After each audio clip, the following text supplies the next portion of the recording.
मुलींनो, आपल्याला अतिशय वाईट परिस्थितीतनं इथे यावं लागलं. आपल्याला माहिती आहे 60 वर्षाआधी आपली अशी परिस्थिती होती महिलांची की आपल्याला दाराच्या म्हणजे घराच्या उंबरठ्यापर्यंत सुद्धा आपल्याला येऊ शकत नव्हतो. आज मुलींना कदाचित ती परिस्थिती माहीत सुद्धा नसेल. पण सावित्रीबाई फुले, ज्योतिबा फुले यांच्या अथक प्रयत्नांनी, सगळ्या समाजसेवकांच्या प्रयत्नांनी आपल्याला शिक्षणाची दारं उघडी झाली आणि आज आपण इथपर्यंत आलो. आज आपण ऑफिसर बनतो आहे, आज आपण सायंटिस्ट बनतो आहे, डॉक्टर बनतो आहे, इंजिनियर बनतो आहे. ही संधी तुम्ही कधीही जाऊ देऊ नका.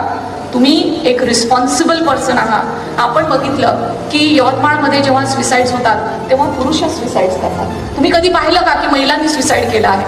कधी तुम्ही पाहिलं का की महिला संन्यासी बनलेल्या? नाही.